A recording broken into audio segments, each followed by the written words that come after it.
Waalaikumsalam warahmatullahi wabarakatuh. Puji syukur senantiasa dipanjatkan atas kehadiran Allah SWT karena atas berkat rahmatnya kita dapat hadir dalam acara ini dengan keadaan sehat walafiat. Perkenankanlah saya Amelia Horniza selaku MC hari ini untuk memandu acara diseminasi disiplin positif dan FHK PMM mulai dari pembukaan hingga akhir acara. Izinkan saya membacakan susunan acara pada siang hari ini. Untuk acara yang pertama adalah pembukaan, yang kedua adalah doa bersama, kemudian dilanjutkan dengan menyanyikan lagu Indonesia Raya, sambutan oleh Bapak Kepala Sekolah, dan memasuki acara inti pertama yaitu diseminasi, acara inti kedua pemerdaan PMM, dan yang terakhir adalah penutup. Untuk memulai acara pada siang hari ini, alangkah baiknya kita mulai dengan berdoa terlebih dahulu. Berdoa menurut agama dan kepercayaan masing-masing dimulai.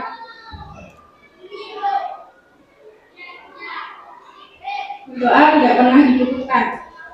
Kemudian dilanjutkan dengan menyanyikan lagu Indonesia Raya. Untuk Bapak dan Ibu dimohon untuk berdiri terlebih dahulu.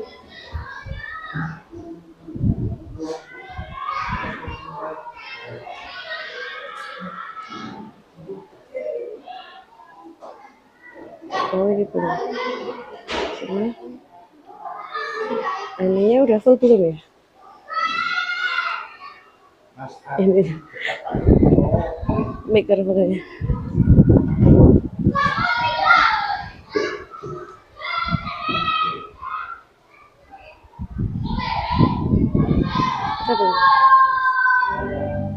Indonesia tanah airku, tanah tumpah darahku, di sanalah aku berdiri, jadi pandu ibuku.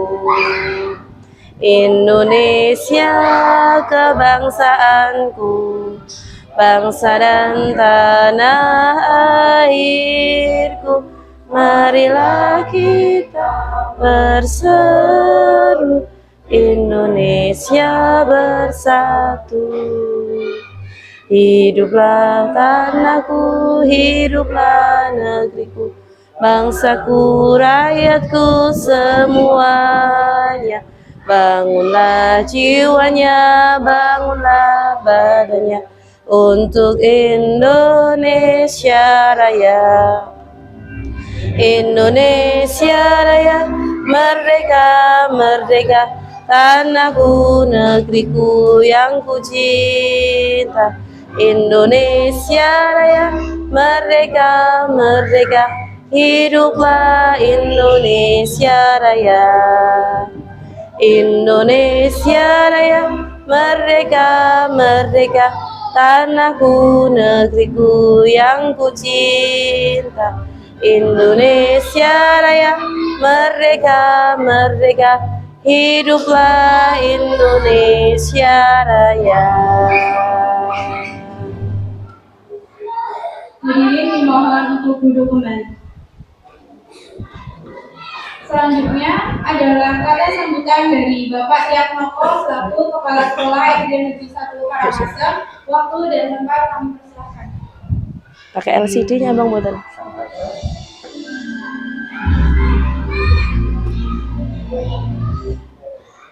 Keren kan? Ada backingnya. Terima kasih. Assalamualaikum warahmatullahi wabarakatuh. Waalaikumsalam. Salam sejahtera untuk kita semuanya. WA temen. Hadirin. Kok kacang suruh ngambil Tamu foto. undangan yang Kan itu bisa difoto-foto. berbahagia kepada guru SD Negeri Karangasem 1 yang saya banggakan.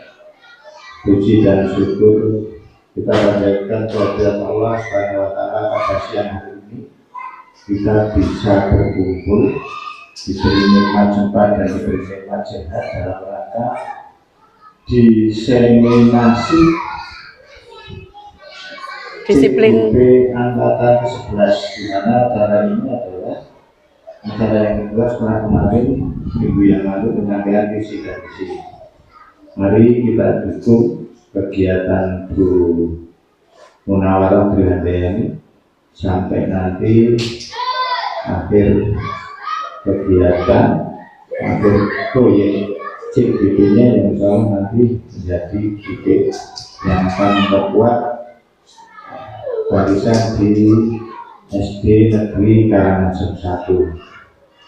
Terima kasih saya ucapkan atas kehadirannya. Semoga kegiatan siang hari ini berjalan dengan lancar. Itu saja yang bisa saya sampaikan. Yang kedua, Bapak Ibu, ini saya serahkan ada beberapa pengumuman. Yang pertama, pakai LCD nanti tunjukkan. yang pertama tentang persiapan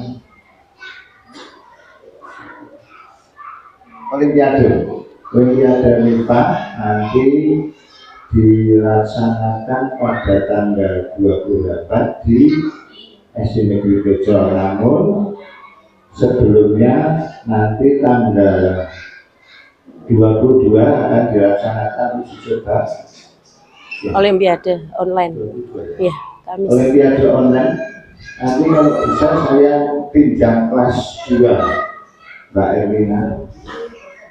Anak-anak sekolah dipersiapkan untuk asis, mempersiapkan data. Nggak foto kandung Mbak, saya kan nggak mau. Persiapkan online-nya nanti tanggal 28.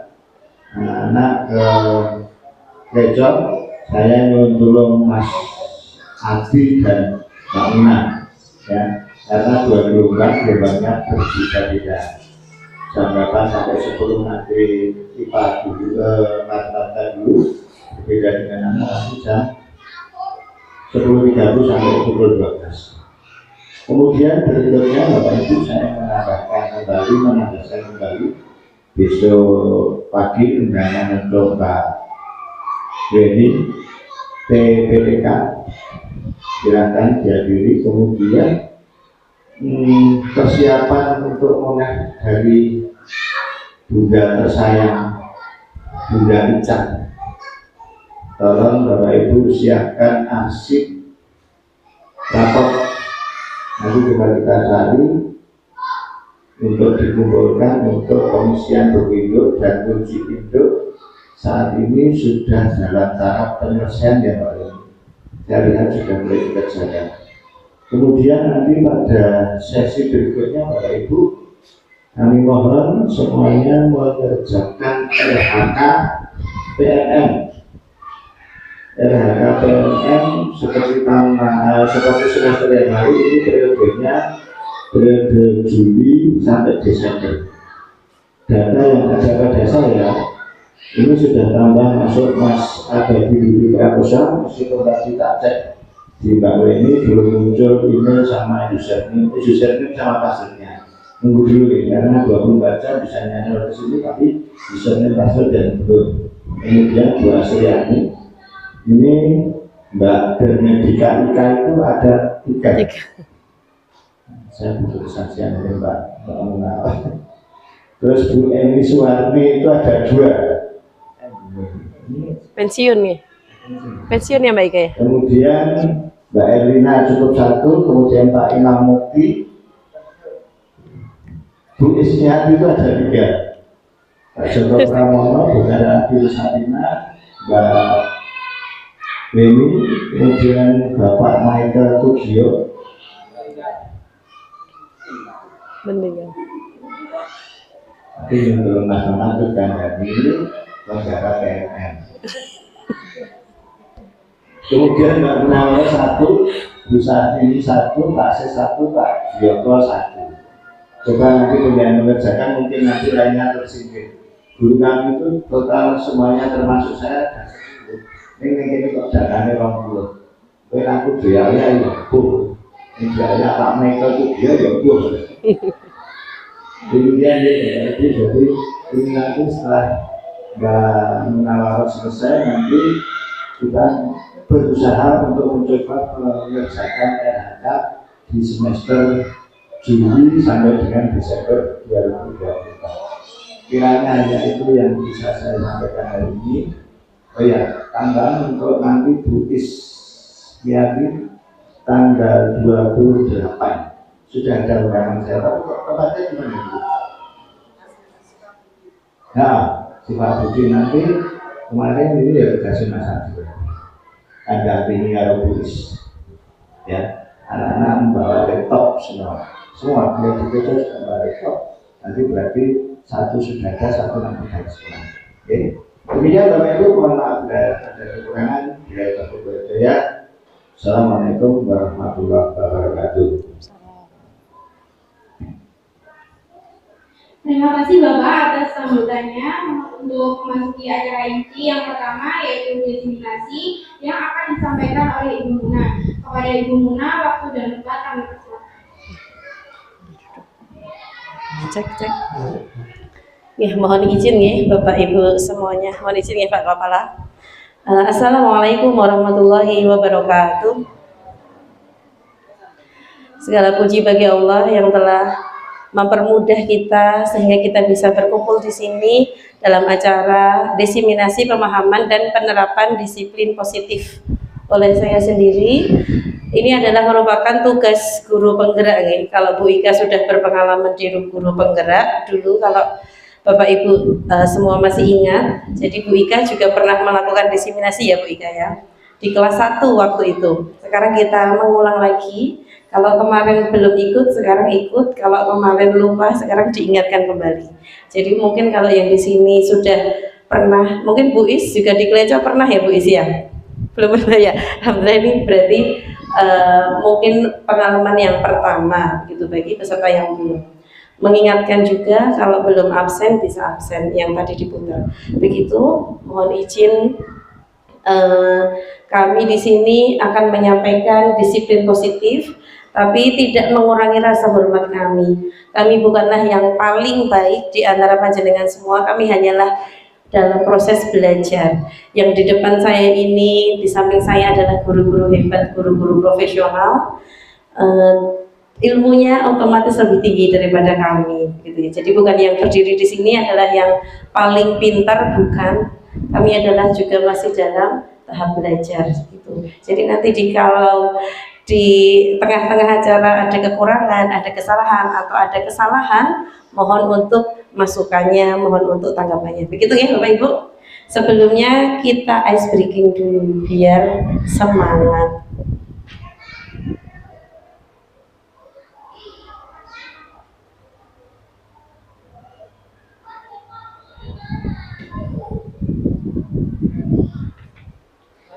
Ya, minta tolong Pak, ada suaranya enggak?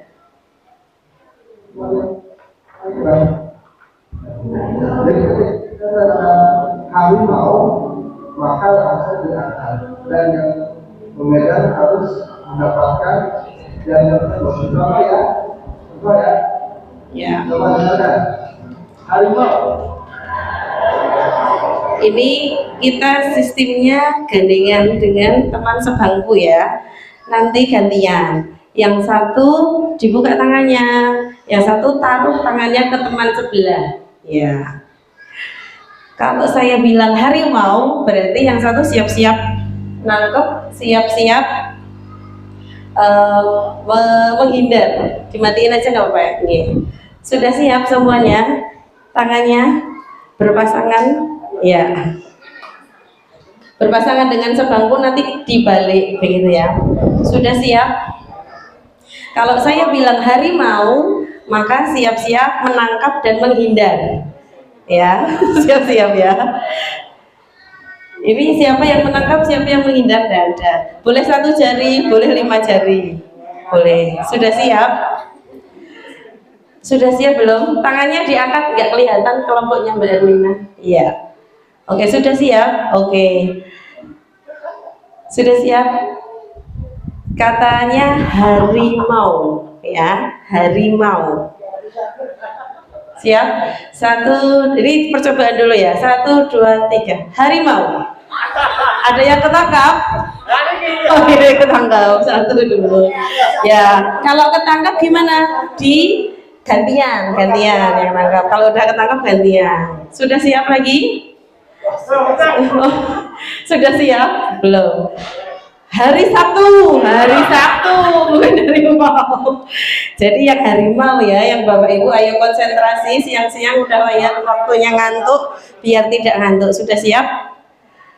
Harimau. Yang ketangkap ini 2, berarti gantian. Tadi sudah 3 ya yang kalah ya. Sekarang hari Minggu. Jadi apalagi ya, hari Jumat. Apa tadi ya, hari ini belum, harimau ya. Tepuk tangan untuk kita semua, kita berhari-hari kayak jadinya. Lanjut karena tadi sudah ice breaking, kita ke materi ya. Desiminasi pemahaman penerapan disiplin positif.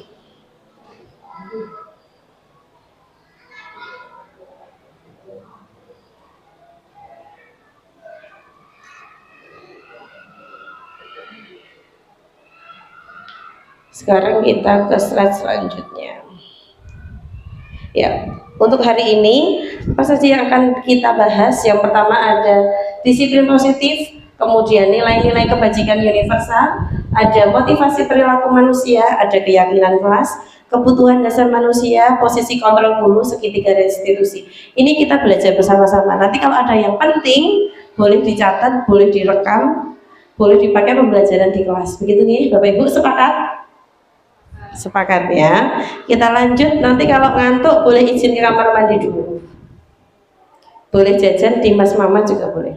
Lanjut. Kita ke poin pertama dulu, yaitu disiplin positif ya. Ya. Ini kita interaktif saja. Jadi biar nggak ngantuk. Ketika mendengar kata disiplin, yang terbayang di benak Bapak Ibu apa? Disiplin itu apa, Pak? Disiplin ya contohnya Satu kata kalau kita ngomong disiplin, yang terbesit apa gitu? Boleh tertib ya. Tertib ini tepat waktu. Mbak E apa? Gimana? Boleh teratur. Oh yang nirun ya. Ya kalau Bu Is sama Bu Is? Ya, patuh, oke. Ya, terima kasih atas jawaban Bapak Ibu semua. Itu tidak ada yang salah, semuanya benar, semuanya bisa dirujuk pada kata disiplin ya. Jadi yang terlintas tadi ada tertib, kepatuh. Ini kita berhenti sini dulu. Nah, bagaimana seseorang bisa berubah dari paradigma atau stimulus respon pada pendekatan teori kontrol? Menurut Stephen R. Covey mengatakan bahwa bila kita ingin membuat kemajuan perlahan, sedikit demi sedikit ubahlah perilaku kita, gitu ya. Namun bila kita ingin memperbaiki cara-cara utama kita, maka kita perlu mengubah kerangka acuan kita. Ubahlah bagaimana Anda melihat dunia, bagaimana Anda berpikir tentang manusia, ubahlah paradigma Anda, skema pemahaman dan penjelasan aspek-aspek tertentu tentang realitas. Kalau kita pengen murid-murid kita menjaga kebersihan, apa yang harus kita lakukan? Volume up. Memberi contoh, iya.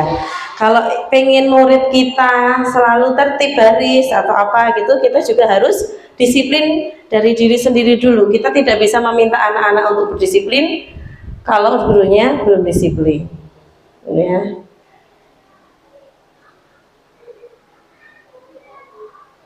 Ini kalau ada stimulus realitas kebutuhan, teori kontrolnya kita berbeda. Semua orang melihat hal yang sama, teori kontrolnya setiap orang memiliki gambaran berbeda. Misalkan kita melihat sebuah rumah ya, ada yang beranggapan rumah itu bagus, ada yang beranggapan rumah itu jelek. Tergantung siapa?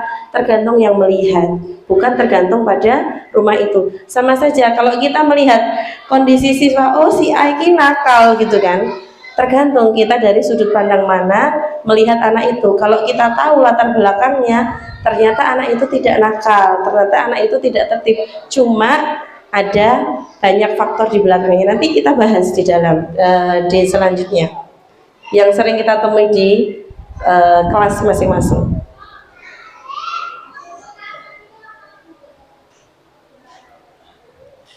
Ya, sebelumnya kita tanyakan pada diri kita sendiri, mengapa kita melakukan segala sesuatu? Siapa ya yang mau tanya? Pak Sis, mau tanya Pak Sis. Ketika Pak Sis mengajar, motivasi dalam diri itu untuk apa Pak Sis? Biar rekan-rekan. Yang tahunya itu orang tua menitipkan Anak, iya, belajar. Nah, karena kita ada aturan, ada rambu-rambu yang harus kita ajar, yang kita ikuti itu. Ya. Nah, ada asesmen itu bagus sekali, nanti kita bisa tahu sampai di mana anak itu sudah menguasai, terutama materi gitu. Ya. Tepuk tangan dulu buat Pak Sis. Jadi kalau kata Pak Sis karena kewajiban ya Pak Isis, karena udah ada aturan, kemudian ada apa namanya tata tertib, jadi kita harus rajin mengajar, kemudian memberikan ilmu kepada anak-anak. Nah, terkadang kita melakukan sesuatu karena kita menghindari rasa sakit, ya. Rasa sakit, oh nek orang mlebu ndak ditelepon sama Pak Kepala Sekolah misalkan. Kalau nggak berangkat nanti ndak diteleponin terus, ya ayo Mas, Mbak, Pak, Bu berangkat gitu ya. Kemudian ada juga yang untuk mendapatkan sesuatu, pengen dapat gaji kan Bapak Ibu kalau ngajar, ya selain itu juga bisa. Kemudian pernahkah Anda melakukan sesuatu untuk mendapatkan senyuman atau pujian dari orang lain, untuk mendapatkan hadiah, untuk mendapatkan uang? Itu berbagai jenis motivasi yang ada pada diri kita masing-masing. Tergantung motivasi mana yang terbesar dari dalam diri kita. Kalau kita motivasinya pengen uang, pengen gaji, ya nggak masalah, karena emang itu dorongan dari dalam diri. Kalau kita motivasinya tanggung jawab, karena aku udah jadi seorang guru, ya aku harus masuk, begitu ya. Itu berbeda-beda motivasinya.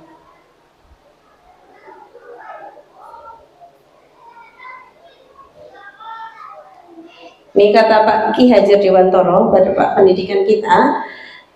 Beliau menyatakan, di mana ada kemerdekaan, disitulah harus ada disiplin yang kuat, ya. Sungguh pun disiplin itu bersifat self disiplin, yaitu kita sendiri yang mewajibkan kita dengan sekeras-kerasnya, tetapi itu sama saja. Sebab jikalau tidak cakap melalui self disiplin, wajiblah penguasa lain mendisiplinkan diri kita. Dan peraturan demikian itulah harus ada di dalam suasana merdeka. Ki Hajar Dewantoro dalam tulisannya begitu. Jadi kalau kita tidak mendisiplinkan, maka kita itu akan juga mau tidak mau akan didisiplinkan oleh orang lain atau didisiplinkan dengan aturan. Misal PNS harus berseragam kaki, kan kita tidak bisa hari Senin bebas seragamnya, tidak bisa, karena kita terkait dengan peraturan jadi PNS.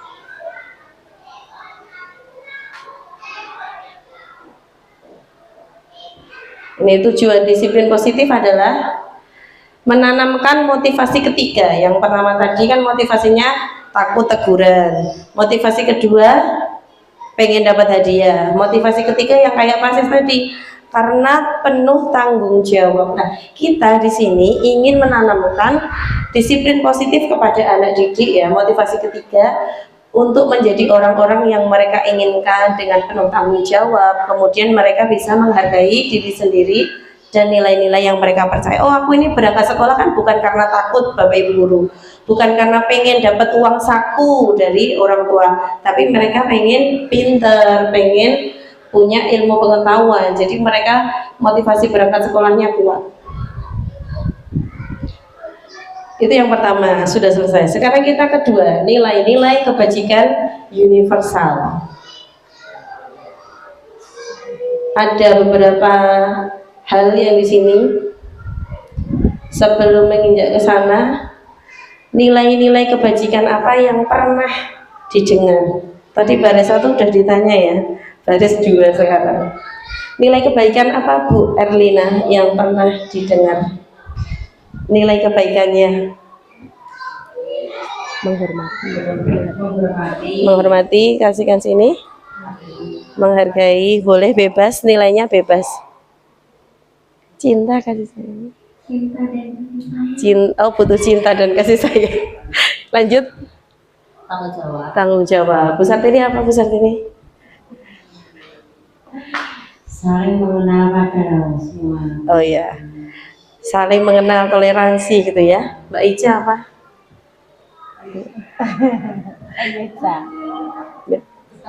Oh ya, bertanggung jawab ini. Oh iya, iya. Begitu ya, karena banyak sekali nilai-nilai kebaikan yang ada di sekitar kita. Saya kasih contekannya di sini ada banyak. Kalau dari ini pelajar Pancasila, masih ingat ada 6 ya. Di kelasnya sudah diajarkan belum Bapak Ibu? Ini kan kita kurikulum merdeka. Kelasnya sudah, Bu Erlina kelasnya? Sudah. Yuk kita nyanyikan dulu profil pelajar Pancasila sambil tepuk saja. Pak Adi sudah pernah mengajarkan profil pelajar Pancasila di pelajaran PJOK? Ya, oke, kita nyanyikan. 1, 2, 3. Pelajar Pancasila beriman dan pada Tuhan yang Esa dan berakhlak mulia, berkebinekaan global, gotong royong mandiri, kreatif dan bernalar kritis. Ya, ini profil pelajar Pancasila ada 6 nilai kebaikan yang bisa kita tanamkan kepada anak didik kita. Selain itu juga ada yang kedua, ini menurut Bio Primary Years Program, sikap murid ada toleransi, tadi Bu Sartini sudah menjawab, rasa hormat, integritas, mandiri, menghargai sampai bawah. Itu juga adalah nilai-nilai kebaikan yang bisa kita tanamkan kepada mereka. Ayo, misalkan ada yang berkelahi, ayo nilainya apa? Oh, kasih sayang, jadinya saling menyayangi antar teman. Kemudian kalau menurut 9 pilar karakter, ada banyak ya, cinta kepada Tuhan, mandiri, tanggung jawab, kejujuran, dan seterusnya. Begitu, jadi banyak sekali. Kalau yang pramuka itu ada dasar dharma pramuka, itu juga ada 10 nilai kebaikan di sana. Di sini ada juga yang menurut ini ya, lifelong guidelines and life skill, ada keterampilan hidup, dapat dipercaya, lurus hati, dan sebagainya. Kemudian banyak sekali ada petunjuk hidup. Nah, ada orang-orang yang tidak pandai secara akademis, tetapi dia pandai secara yang lain, sikapnya ini yang juara. Dia itu suka peduli, kemudian bekerja sama, berani, ingin tahu, usahanya kuat, keluasan. Dia malah yang bisa bertahan hidup. Kenapa? Karena tidak semuanya pekerjaan itu pakai kepintaran, tapi pakai nilai-nilai kebaikan yang ada di dalam kehidupan. Jadi jangan berkecil hati, jangan berminder hati jika ada anak yang kurang pandai. Kenapa? Barangkali dia rasa pedulinya tinggi, rasa kerjasamanya kuat, memiliki kesabaran, keluasan, tanggung jawabnya tinggi. Jadi seperti itu kita bisa gali di sana. Jadi kesuksesan tidak hanya menghampiri pada orang-orang yang pintar, tapi dengan nilai-nilai kebaikan yang ada. Kalau kita pintar tapi nggak bisa diajak kerja sama, kan sama aja. Kalau kita pintar tapi tidak ada tanggung jawabnya, juga kan sama saja. Lanjut, ada nilai dari 7 essential, empati, suara hati kontrol, gitu ya, toleransi, keadilan. Nah, yang keenam ada tabel ini Bapak Ibu ya. Tabel ini bisa kita jadikan juga nanti kalau untuk membuat kesepakatan kelas atau keyakinan kelas. Ada banyak, ada peduli, rajin, integritas, dan sebagainya. Ya, kita masuk ke topik yang ketiga, motivasi perilaku manusia.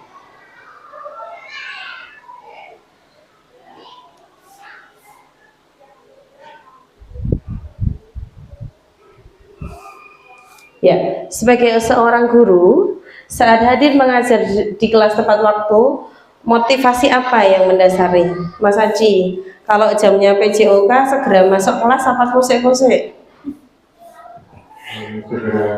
Ya, segera masuk kelas. Alasannya kenapa Mas, bisa disampaikan? Ya, supaya pembelajaran segera bisa dimulai, Mm-mm. siswa bisa mengikuti pelajaran dengan nyaman. Mm-mm. Karena tanggung jawab ya, bukan karena takut diomelin Pak Kepala, ayo ndang mlebu kelas gitu ya, bukan ya. Karena motivasinya Pak Adi adalah supaya anak-anak bisa segera belajar. Jadi kalau udah waktunya untuk masuk kelas, ya masuk kelas, karena di situ ada dikatakan ada yang datang tepat waktu karena tidak ingin ditegur oleh kepala sekolah atau atasan. Kemudian ini menghindari hukuman atau ketidaknyamanan. Ada yang juga pendi supaya dapat pujian dari atasan atau dari temannya. Wah, itu Pak Adi itu orangnya rajin, sebelum jam olahraga udah standby di kelas gitu kan. Nah, kalau motivasinya seperti itu bisa juga begitu ya. Kemudian akan dapat penghargaan sebagai karyawan atau guru berprestasi. Nah, itu juga bisa. Kemudian ada juga yang ingin menjadi orang yang menghargai waktu, menghargai diri sendiri, teladan bagi para murid. Pak Adi tadi berarti yang ini ya, yang terakhir ya, sebagai menghargai diri sendiri dan teladan bagi murid-murid ya Pak ya, karena menghargai nilai dalam diri. Kemudian motivasi apakah? Nah, kita bercermin nih, kita bercermin diri sendiri, kita masuk kerja, masuk mengajar ini motivasinya kira-kira kenapa? Begitu. Nah, ini bila di sekolah tidak ada peraturan yang mengharuskan guru datang tepat waktu dan tidak ada surat teguran bagi yang terlambat dan tidak ada atasan yang memuji, apakah akan selalu datang ke sekolah, Bu Ika?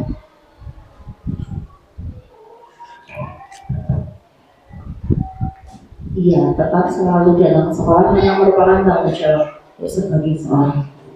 Ya, sip. Terima kasih. Jawabannya bagus sekali. Kenapa? Walaupun sekalipun tidak ada pengawas, tidak ada Pak Kepala Sekolah, yang ada saat itu mungkin Bapak Kepala ada acara di luar, tetapi kita sebagai guru karena sudah tadi ya punya rasa tanggung jawab, yuk hadir begitu ya.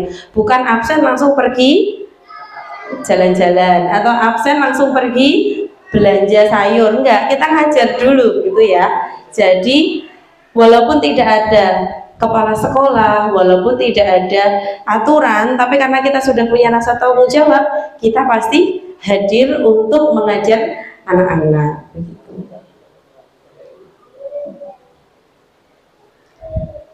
Nah, ini ada kasus, kita cermati kasusnya.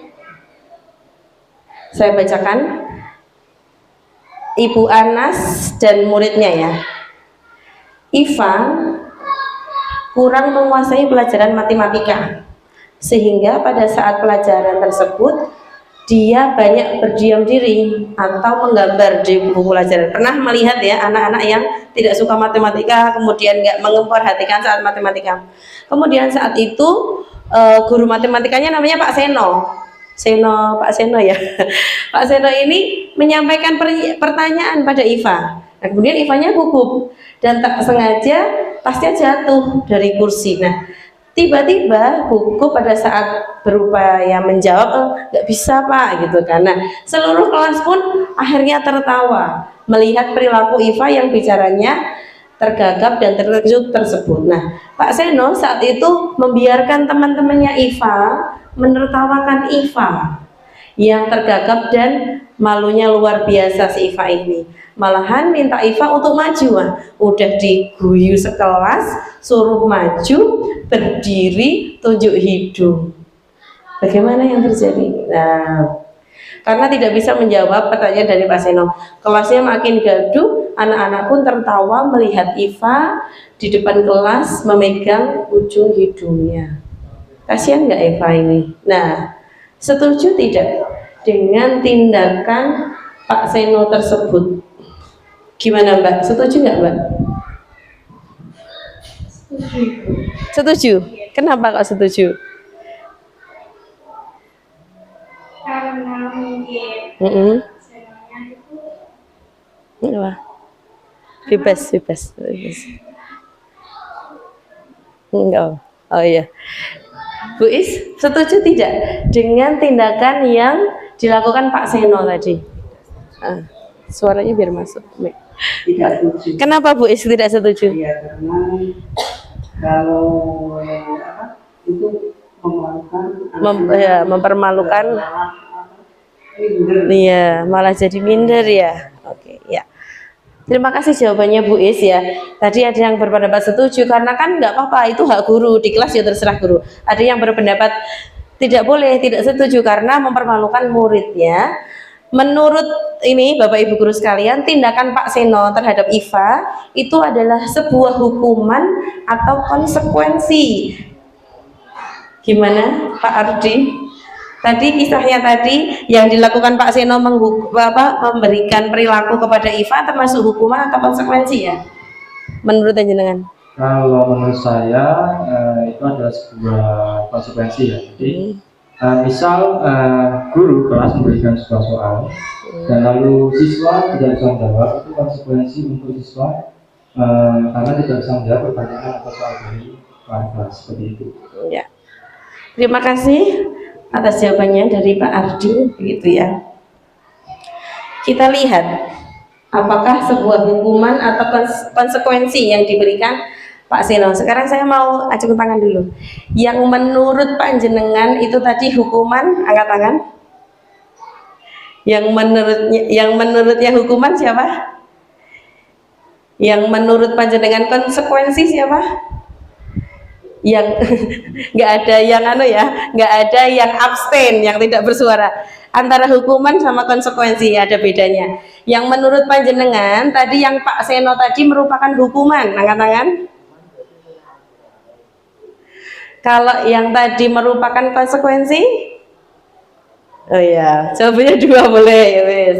Kita simak ya, apakah yang dilakukan Pak Seno ini adalah hukuman atau konsekuensi? Jawabannya ada di PDF halaman 4. Kita buka.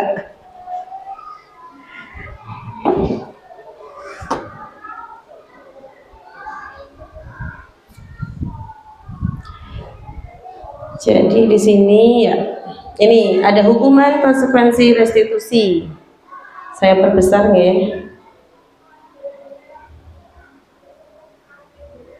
Ini.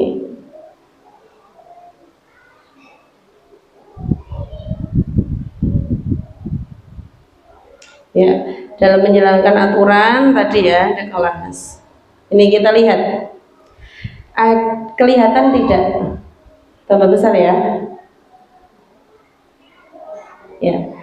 Ini adalah sebuah tabel yang mana kita bisa melihat anak itu dikenakan hukuman atau dikenakan konsekuensi, begitu ya. Jadi ada identitas yang gagal dan sukses. Kalau hukuman akan menghasilkan anak-anak yang tadi ya, mungkin yang disampaikan Bu Is tadi ya, minder, jadi malu, jadi dendam sama gurunya karena telah dipermalukan di depan umum ya. Ya, sesuatu yang menyakitkan harus terjadi. Kalau konsekuensi sesuatu harus terjadi. Nanti kita lihat konsekuensinya gimana. Misalkan tidak mengerjakan, oh berarti konsekuensinya silahkan mengerjakan 5 soal. Lah itu konsekuensi. Kalau hukuman sifatnya ini tadi, sesuatu yang menyakitkan harus terjadi. Kalau restitusi nanti beda lagi. Kita bahas nanti. Restitusi merupakan pilihan. Kemudian sifatnya hukuman tidak nyaman untuk murid untuk jangka waktu yang panjang. Kalau ini kan jangka waktu yang pendek. Kemudian korban mendapatkan keadilan, misalkan ada yang berkelahi, yang nakali tadi langsung kita hukum. Nah, mungkin yang korban mendapatkan keadilan, kalau ini korban bisa aja terabaikan, kalau ini korban mendapatkan ganti. Ini adalah tabel bagaimana kita ini ya bisa membedakan antara hukuman, konsekuensi, dan restitusi. Restitusi nanti akan kita bahas. Yang saat ini adalah hukuman dan konsekuensi dulu. Jadi kalau hukuman tadi ya perilakunya tambah agresif, meninggal. Kira-kira setelah dihukum tadi, Iva semakin suka matematika atau semakin benci matematika? Semakin benci, kenapa?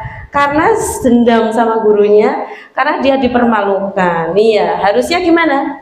Ada yang punya solusi. Pak Sis ada yang punya solusi. Jika ada kasus yang seperti Iva tadi, gimana harusnya Pak Sis? Biar menjadi konsekuensi, bukan menjadi hukuman. Dia makan enaknya. Kalau ada murid yang nggak bisa matematika, Sementara ini biasanya kalau di kelas gimana gitu? kelas itu ya Kan tidak mungkin disuruh Iya. berdiri gini kan? belum pernah. Ya, tidak Belum pernah. mungkin sama sekali. Iya. Jadi kita tahu kemampuan guru itu kok ini mampunya hanya 3 kali 3 ya sudah. Jadi kalau sudah mencapai itu berarti sudah maksimal. Iya. Tapi kita harus berusaha memancing-mancing supaya bisa lebih maksimal sedikit. Bagian yang pandai mungkin cepat sekali gitu. Tapi Kalau ada kasus seperti itu, tindakannya Pak Sis apa biasanya? Disuruh ngapalin perkalian kah atau disuruh ya, apa? tergantung dari kasusnya. Kalau kasusnya misalnya mungkin kalau buku sekarang jarang ya, mungkin memang terkadang kita buat semenarik mungkin matematika itu bukan pelajaran yang menakutkan. Kita bisa bermain sehingga anak jadi semua. Kita pancing dengan yang mudah-mudah, bukan lebih suka. Mungkin kalau hanya begitu saja, anak kurang menarik. Kita harus kreatif membuat soal sendiri. Iya.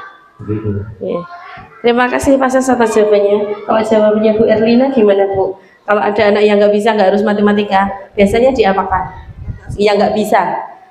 Ada anak yang nggak bisa belajar apa-apa, jenengan sebagai guru apa yang dilakukan?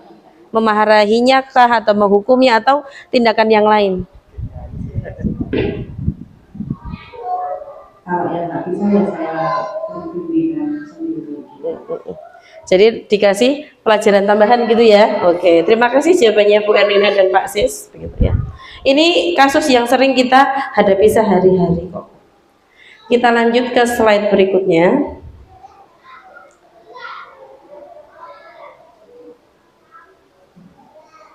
Tadi sudah yang ini. Kemudian ini, kita sudah masuk ke yang keempat, keyakinan kelas ya.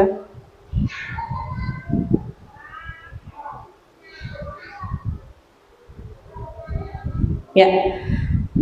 Ini ada pertanyaan, mengapa harus keyakinan kelas, mengapa tidak peraturan kelas saja, mengapa adanya keyakinan kelas penting untuk terbentuknya sebuah budaya positif, bagaimana mewujudkan sebuah keyakinan kelas yang efektif. Nah, tadi jawabannya, mengapa keyakinan kelas, mengapa tidak peraturan kelas, karena tadi ya, kita memiliki peraturan tentang menggunakan helm saat mengendarai motor roda 2. Kira-kira untuk apa? Untuk bergaya, apa untuk menghindari polisi, atau biar semangat, biar selamat. Biar selamat. Jadi ada nilai keselamatan yang kita perjuangkan. Jadi di sini ya, untuk selamat. Jadi bukan memakai helm itu bukan hanya untuk menghindari dari tilangan Pak Polisi, tapi bisa untuk menjaga keselamatan kita. Dan paling pokoknya itu. Nah, kita ingin menanamkan kepada anak-anak seperti itu. Kenapa harus masuk kelas? Kenapa harus tertib? Kenapa harus membuang sampah pada tempatnya? Gitu. Kemudian mengapa kita memiliki peraturan tentang penggunaan masker dan cuci tangan? Untuk apa? Supaya sabunnya cepat habis atau supaya kita terjaga kesehatan? Terjaga kesehatan ya, biar kita senantiasa sehat, jadi selalu menggunakan masker dan cuci tangan. Nah, nilai-nilai keselamatan atau kesehatan itu yang disebut dengan suatu keyakinan, bukan aturan, tapi keyakinan. Kalau kita meyakini sesuatu itu baik, maka kita akan laksanakan. Tapi kalau kita tidak meyakini sesuatu itu baik, mau sampai kapanpun tidak akan pernah melaksanakan ya. Yaitu nilai-nilai kebajikan universal yang disepakati secara tersirat dan tersurat, lepas dari latar belakang suatu negara, suku maupun agama. Kemudian seseorang akan lebih tergerak dan bersemangat untuk menjalankan dan meyakininya daripada hanya untuk sekedar mengikuti serangkaian aturan tertulis tanpa makna. Nah, ada tahapan-tahapannya. Yang pertama, kita kan tadi sudah melihat ya, sudah melihat daftar kebajikan yang tadi, poin 1 sampai 6 kan banyak. Kemudian tentukan nilai kebaikan yang ingin kita jadikan perhatian utama di kelas atau di sekolah. Kemudian anak-anak suruh berpendapat, oh Bu, aku usul kalau membuang sampah jangan sembarangan, boleh. Oh Bu, aku usul kalau pelajaran tidak boleh ramai, boleh. Begitu. Jadi nanti dibuat seperti itu kalau sudah membuat keyakinan kelas. Kemudian ini juga membuat keyakinan sekolah atau kelas. Nah, sekarang kita tebak-tebakan nilai kebajikan. Jadi nanti saya minta pendapatnya dari Bapak Ibu semua, ini nilai kebajikannya apa, begitu ya.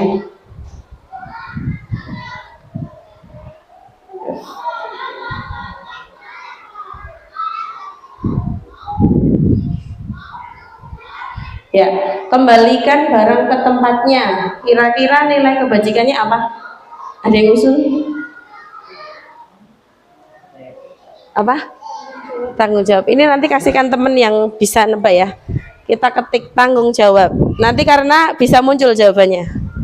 Coba tanggung jawab. Kemudian yang kedua, dilarang mengganggu orang lain. Nilai kebaikannya apa? Ngomong boleh? Apa Pak? Dilarang mengganggu orang lain. Berarti nilai kebajikannya apa? Disiplin atau menghargai atau menghormati? Oke, kita ketik menghargai. Kemudian hadir di sekolah 15 menit sebelum pelajaran? Disiplin. Kalau dilarang melakukan kekerasan? Kasih sayang. Terus dilarang menggunakan narkoba? Nilai-nilai apa yang tadi? Kayak masker tadi loh. Kesehatan. Kemudian bergantian atau antri, nilainya apa ini? Disiplin. Terus dilarang merokok? Kesehatan. Menggunakan masker? Kesehatan. Berjalan di kelas atau di koridor? Tidak berjalan sembarangan. Apa? Ada yang usul? Nanti kita cek betul apa enggak? Ke apa Bu Is? Perilaku lah ya. Perilaku apa? Yang kebaikan. Kan tadi kebaikan banyak, tertib, disiplin, tanggung jawab, menghormati. Lah kalau berjalan di kelas itu termasuk kebaikan yang mana? Apa Bu ini? Kurang satu. Coba disiplin ya. Kita cek jawaban. Cek. Nah, salah. Yuk, yang pertama. Ya. Kembalikan barang bukan tanggung jawab, disiplin bukan ya. Kemudian dilarang menggunakan narkoba, kesehatan ya. Kita lihat jawabannya ini. Kembalikan, oh ini tanggung jawab sama. Kemudian dilarang mengganggu orang lain. Tadi apa? Menghargai. Boleh, sebetulnya boleh ya. Saling menghormati, boleh. Hadir di sekolah 15 menit. Ada menghormati orang lain. Disiplin sebetulnya juga masuk ya. Ada komitmen. Terus dilarang melakukan kekerasan. Kasih sayang sebenarnya juga boleh ya. Keamanan, kemudian saling menghormati. Kemudian dilarang menggunakan narkoba. Tadi udah betul. Kesehatan. Bergantian atau menunggu giliran, itu berarti menghormati orang lain, berempati. Karena kalau kita menyerobot antrian, berarti tidak menghormati orang lain. Ya Mas Muhammad ya, sering menyaksikan ya, anak-anak yang tidak antri, itu kan merebut hak orang lain, berempati. Kemudian dilarang merokok ini nilainya kesehatan dan menghormati orang lain. Kalau merokok ya asapnya dihidup sendiri ya, dikasih orang. Kemudian ya cara dipikir dewe gitu ya. Kemudian menggunakan masker, ada kesehatan, keamanan. Kalau berjalan di kelas di koridor itu keamanan dan keselamatan. Tepuk tangan untuk kita semua ya, karena sudah pandai menjawab. Lanjut. Kita ke slide selanjutnya. Tadi sudah tebak-tebakan kebajikan. Sekarang kita ke prosedur pembentukan keyakinan kelas. PDF halaman ini. Waktunya masih 20 menit. Oke, kita kebut.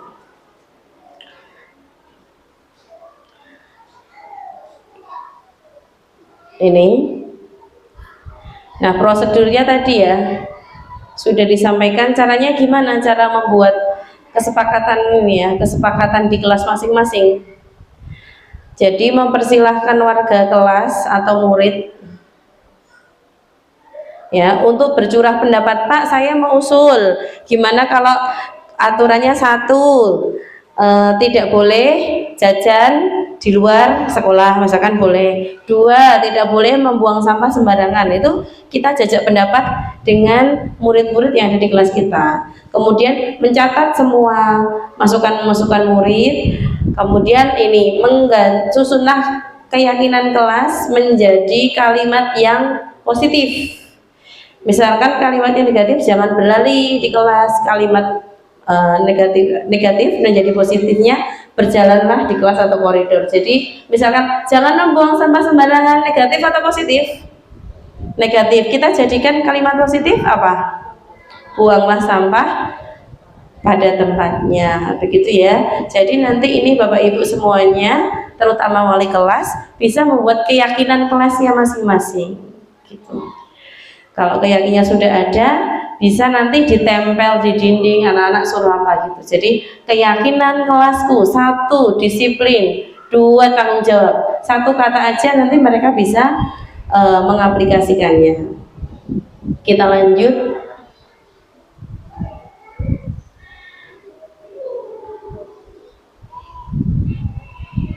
Sudah kelima. 5-nya tentang apa ini? Kebutuhan dasar manusia ya. Kita di semua hidup itu pasti punya kebutuhan. Kira-kira kebutuhannya apa ya siapa? Mas Mamat, Pak Mamat, kira-kira orang itu hidup itu butuh apa yang realitas saja? Iya dijawab. Butuh apa? Butuh sandang. Oke. Nanti kita masukkan termasuk kebutuhan yang mana gitu ya. Ada sandang, papan, pangan gitu ya. Mbak Ica, kebutuhan hidup selain yang tadi disebutkan Pak Mama tadi apa? Bebas. Kesehatan. Kesenangan. Oh ya. Ya itu nanti ada kategorinya. Ternyata yang dijawab tadi tidak salah. Nanti kita kategorikan kebutuhan dasar manusia itu ada 5. Tidak hanya 3, sandang, papan, pangan. Itu nanti masuk ke dalamnya. Gitu ya Mas Mawar. Pokoknya habis dari sini jadi pinter.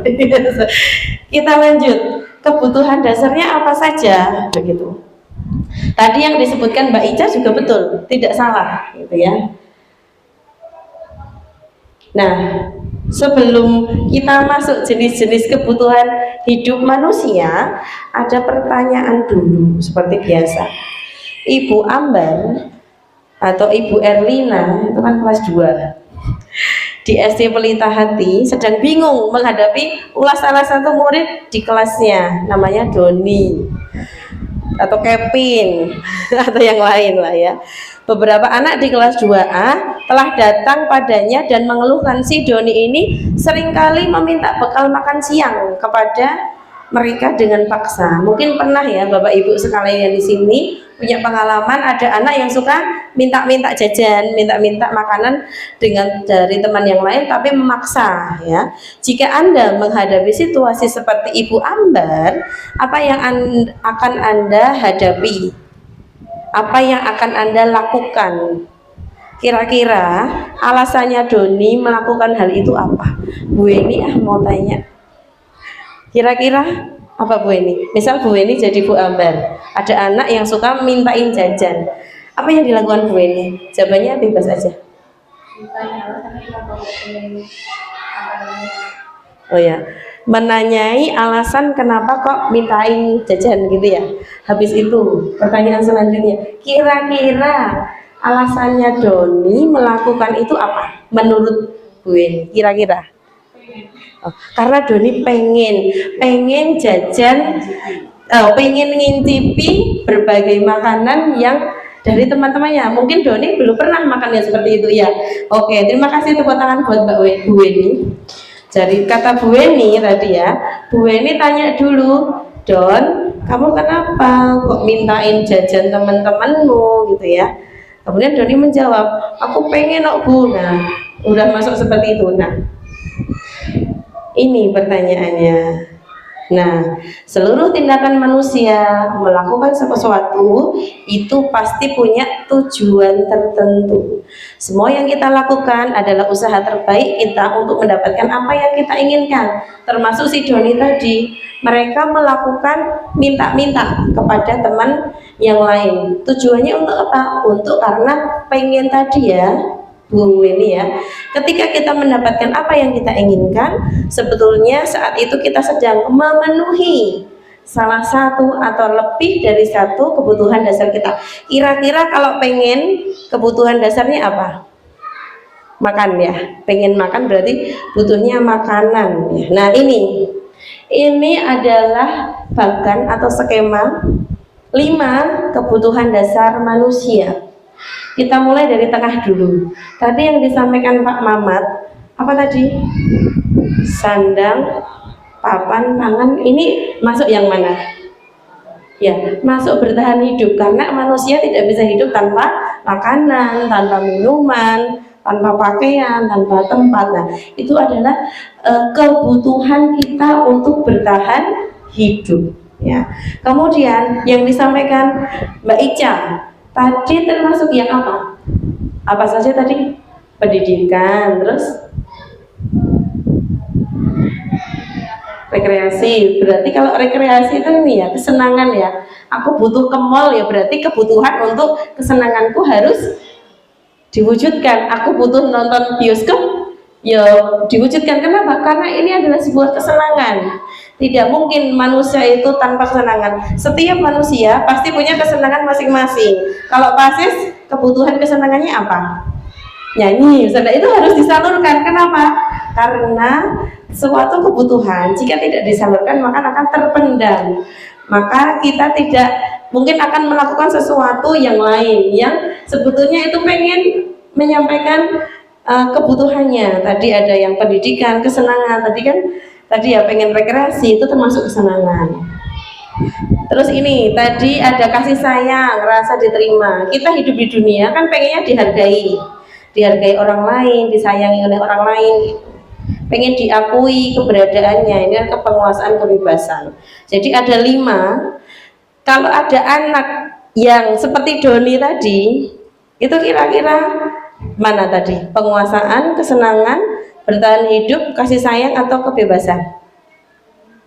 Yang pengen mintain makanan tadi loh,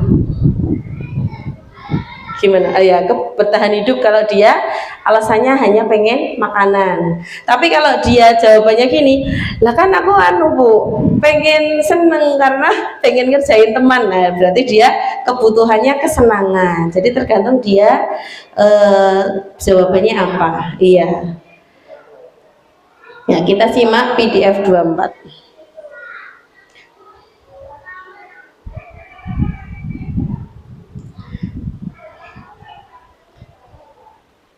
Di sini ada ini ya, ada kalau tadi yang kesenangan sama kebutuhan hidup sudah ada penjelasan. Kalau ini penguasaan ya, kebutuhan ini berhubungan dengan kekuatan mencapai sesuatu, menjadi kompeten, terampil, diakui atas prestasi, dihormati. Nah, itu kebutuhan kekuasaan, penguasaan.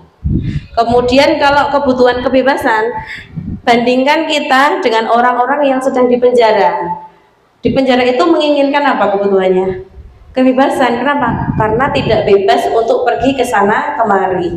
Jadi kita sangat bersyukur karena kebutuhan kebebasan kita itu sudah tercukupi. Kita boleh pergi kemanapun yang kita mau, ya. Kebutuhan bebas ini adalah bisa juga disebut dengan kemandirian. Pengen beli apa bisa, pengen beli rumah bisa, pengen beli mobil bisa, pengen keluar negeri bisa. Nah, itu jadi bebas. Dia kebutuhannya tercukupi di sini. Otonomi, memiliki pilihan dan mampu mengendalikan arah hidup seseorang. Nah, anak-anak dengan kebutuhan kebebasan yang tinggi biasanya menginginkan pilihan. Mereka tuh banyak geraknya, suka mencoba-coba, tidak terpengaruh orang lain dan senang mencoba hal baru, kakean pola kalau di kelas. Kira-kira di kelas Bapak Ibu ada yang anak yang suka berkeliaran kemana gitu tidak? Ada. Nah, mungkin dia kebutuhan akan kebebasan ini kurang. Jadi kita harus memenuhi kebutuhannya. Misalkan dia suruh lari-lari dulu deh, nggak apa-apa. Capek suruh masuk, entar memperhatikan di dalam gitu ya. Karena setiap anak beda-beda. Ini kesenangan. Kesenangan, kebutuhan untuk merasa senang. Pengennya bermain, tertawa. Bayangkan hidup tanpa kenikmatan apapun betapa menyedihkan. Ya, begitu. Jadi butuh kesenangan, butuh refreshing, butuh piknik ya.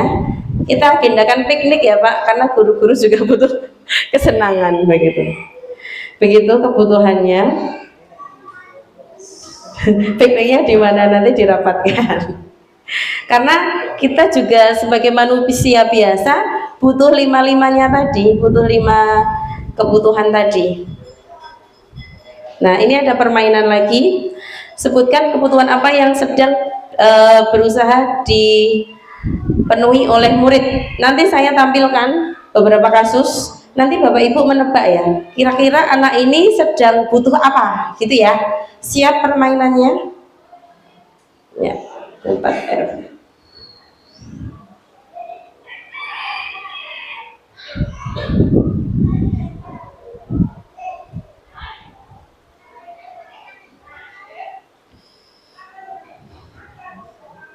Ya, ini. Aku senang main kejar-kejaran dengan ibu guru, seru. Kira-kira mereka butuh apa ini kalau jawabannya? Coba kita klik kesenangan. Oke, betul. Yang kedua, ibu kejar aku karena ibu sayang guru. Oh, ini kasusnya ini loh. Bima, anaknya Mbak Erlina. Seorang anak TK berlari-lari keluar kelas menuju jalan raya di depan sekolah yang ramai dengan kendaraan. Tingkahnya membuat Bu Guru Ani bingung, lalu mengejarnya. Ada beberapa kemungkinan jawaban. Yang tadi kesenangan. Kalau jawabnya Bimo gini gimana? Kenapa Bimo kok kamu lari keluar kelas? Kalau Bimo jawabnya, ibu kejar aku Bu karena ibu guru sayang aku. Kira-kira dia kebutuhannya apa? Ya, coba kita klik kasih sayang. Oke, benar sekali. Kemudian, kalau si Bimonya tadi bilang, aku kan hebat, bisa bikin Bu Guru kejar aku. Apa ya jawabannya? Kira-kira dia butuh kebutuhan yang mana? Gimana? Kekuasaan, coba penguasaan.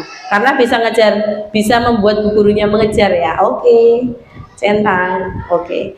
Kalau jawabnya Bimo gini, aku bosan belajar mewarnai terus di dalam kelas. Berarti apa? Oke, pintar sekali. Ya, betul ya, kebebasan. Ya, bintang 4. Kita cek kasus selanjutnya. Nih, Dinda seorang anak kelas 3 SD, begitu tiba di rumah, nangis, mengadu kepada ibunya bahwa dia membenci Ibu Rani, gurunya. Menurut Anda, kebutuhan yang berusaha dipenuhi oleh Dinda itu apa? Kalau jawabnya Dinda gini, Din, kenapa kok kamu nangis? Ditanya ibunya. Dinda jawab, Ibu guru bilang, aku tidak boleh bersenandung sewaktu mengerjakan tugas. Katanya kelas harus tenang, tidak ada suara. Kan nggak seru jadinya. Kira-kira kebutuhan Dinda apa ya? Kalau Dinda jawabnya gitu. Bebas, penguasaan, cinta kasih sayang, atau kesenangan? Kalau Dinda nggak boleh nyanyi tadi gimana? Apa? Nggak dengar. Coba kebebasan, bebas apa enggak ya? Oh salah, dia butuhnya kesenangan karena pengen menyanyi bersenandung di kelas. Kalau dia jawabnya gini, Bu Guru tidak menyapaku hari ini, padahal aku kan jepit rambutku baru, dia ngambek, nggak disapa gurunya. Kira-kira apa? Coba kasih sayang. Oke, betul. Jadi si Dinda ini dia pengennya dikasih sayangi. Kemudian kalau jawabnya Dinda gini gimana? Aku sebel, gambarku tidak rapi, malah Bu Guru nunjukin ke teman-temanku di kelas. Jadi malu ya Dindanya ya. Kira-kira apa ya? Dia butuh apa? Penguasaan juga. Ya, betul sekali. Kemudian ada lagi, aku bosen, masa belajarnya cuma gitu-gitu aja, dengerin Bu Guru aja. Apa? Kalau bosen tadi apa?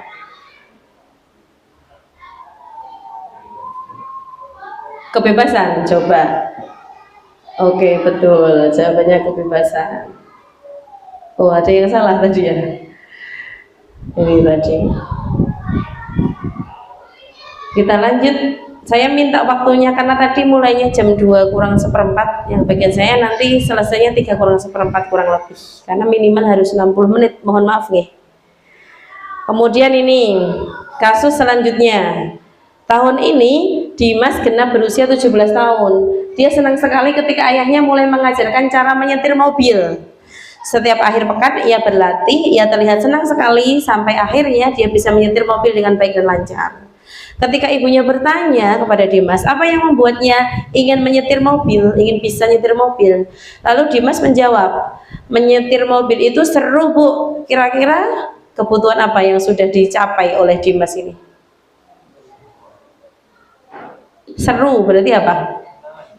Senang. Coba kita cek. Oke, sip, berarti betul. Kemudian kalau jawabnya Dimas, biar bisa jalan-jalan naik mobil sama teman-temanku. Coba kebebasan ya. Oh salah. Karena cinta dan kasih sayang, dia pengen disayang temennya. Terus aku merasa bangga dan keren kalau bisa naik mobil. Berarti penguasaan. Oke. Terakhir, aku senang karena bisa pergi ke tempat-tempat yang aku suka. Apa? Apa? Kebebasan, coba. Oke, betul. Ya. Ya. Nah, enggak apa-apa. Ini ada kasus tapi kita skip aja dulu. Nanti kalau masih ada waktu kita kesini kasusnya. Kita lanjut ke slide berikutnya. Dia sudah main tebak-tebakan. Selanjutnya adalah tugas mandiri. Ini nanti saya bagi tapi tidak harus sekarang, dikumpulkannya tidak harus sekarang. Panjenengan checklist nomor sesuai pribadi masing-masing, nanti bisa ketahuan jenengan itu butuh apa. Butuh kasih sayang, atau butuh kebebasan, atau butuh penguasaan, atau yang lain-lain, atau ini ya, kebutuhan bertahan hidup. Nanti panjenengan lingkari, tidak harus sekarang. Nanti bisa ketahuan panjenengan itu kekurangan apa, kebutuhannya apa itu ya. Jadi tentang kalau Pak Adi. Tiga. Ya, besok aja nggak apa-apa. Ini untuk mengetahui panjenengan saja, kira-kira kebutuhan panjenengan itu apa?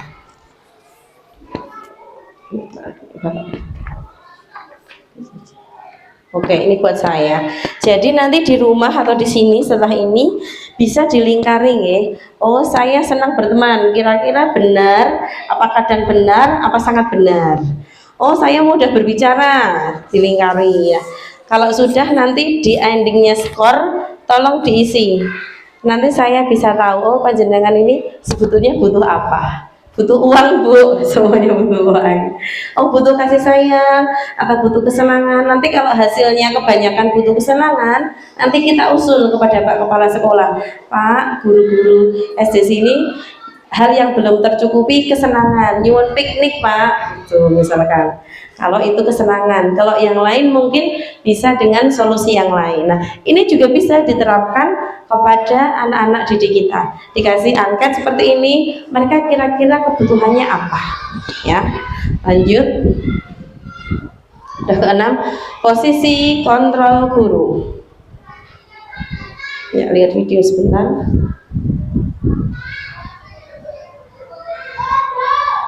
Ada 5 posisi kontrol.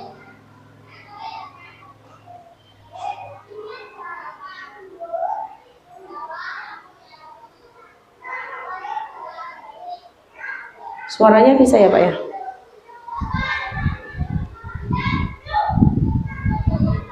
Nanti kita percepat.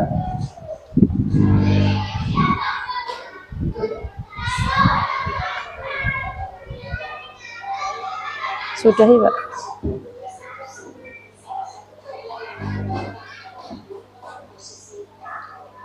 Apa? Kalau ini udah kedengaran ya Bapak Ibu ya? Pakai ini aja Pak.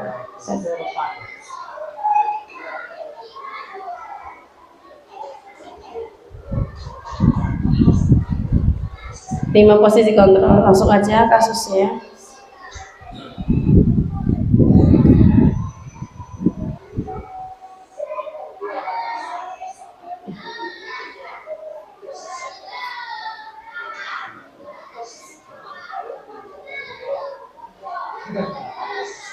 Ya, jadi ada 5 ya. Ada penghukum, kemudian pembuat merasa bersalah, posisi teman, pemantau atau monitor dan manajer. Ini ada anak yang terlambat.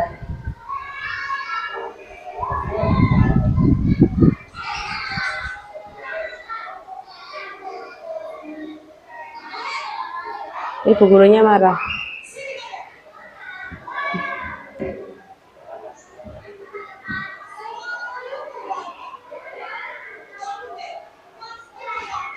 Jadi menyalahkan terus.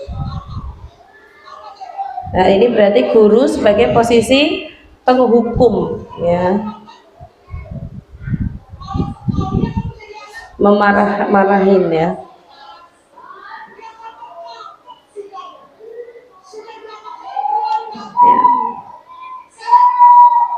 Langsung menghukum keliling ya, lari keliling.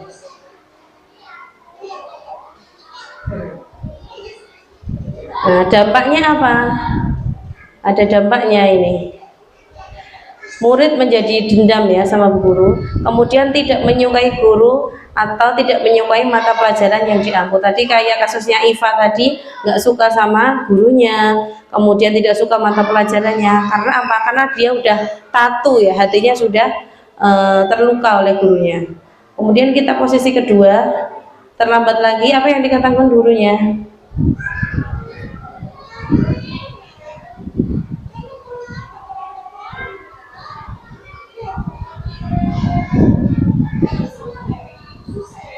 Ya, ini posisi membuat bersalah. Jadi nyalahin anak. Disangka ibu.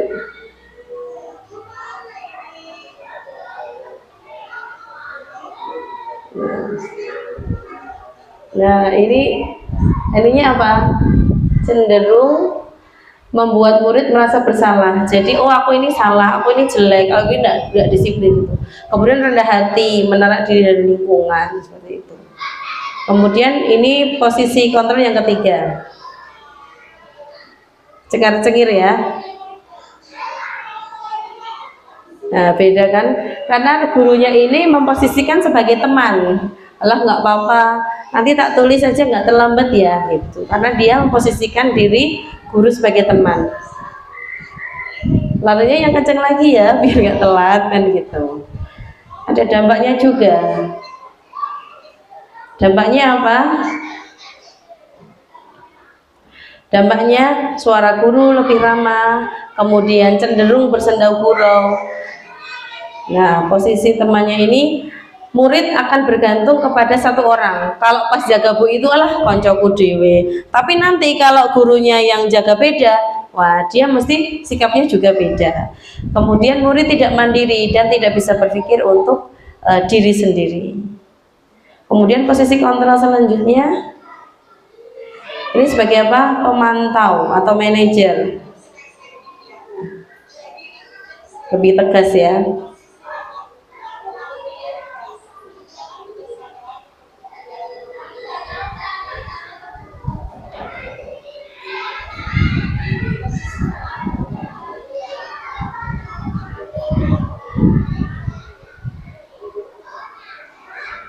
Nih, dampaknya apa? Posisi pemantau atau monitor, murid akan menghitung, oh kira-kira aku kalau seperti ini terlambat nggak ya? Kemudian tanpa memahami sepenuhnya kebajikan yang dituju. Konsekuensinya apa ya? Dia akan menghitung kira-kira.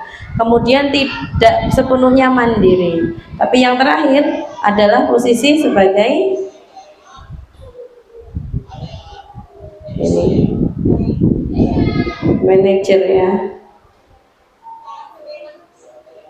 Nah, ini tegas ya.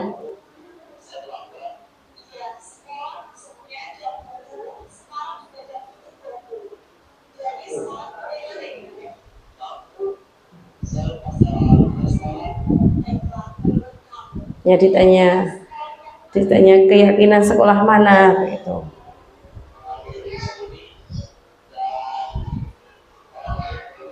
Ya.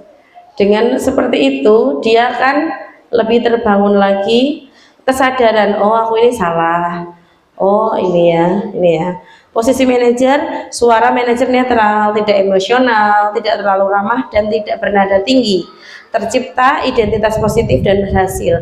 Guru dengan tulus mengajukan pertanyaan yang bermakna, guru membimbing murid untuk memecahkan masalahnya sendiri. Jadi begitu.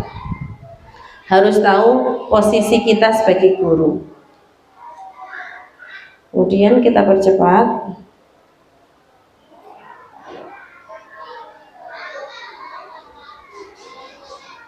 Yang terakhir, segitiga restitusi atau penyelesaian masalah.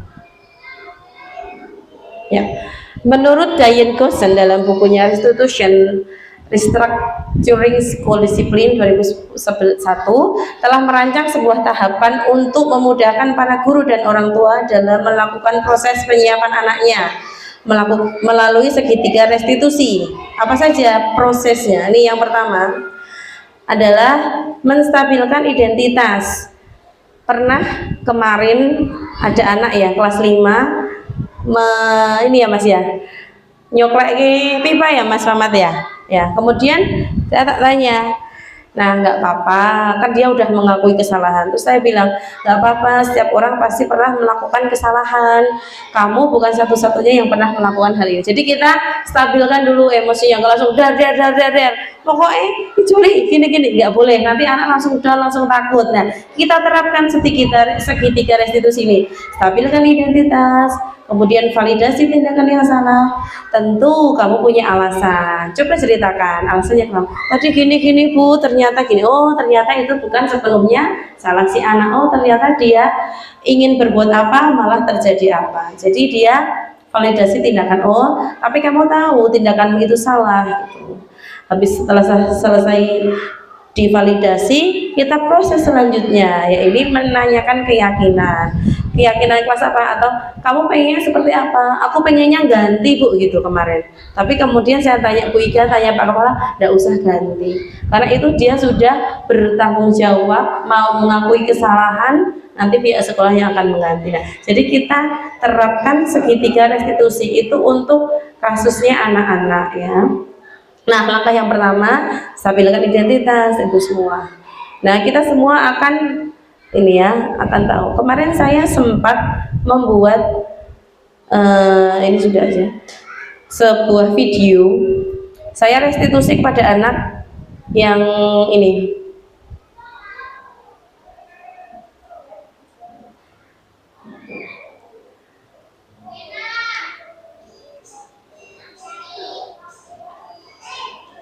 Langsung ke kasus ya. Jadi anaknya ini mempunyai kasus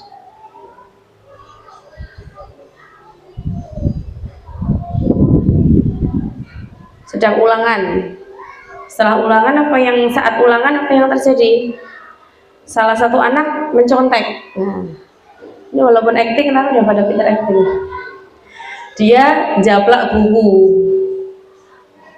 Kemudian temannya ada yang lihat.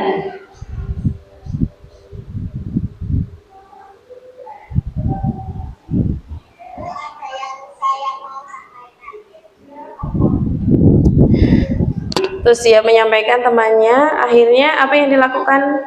Yaitu tindakan restitusi. Saya panggil sendiri.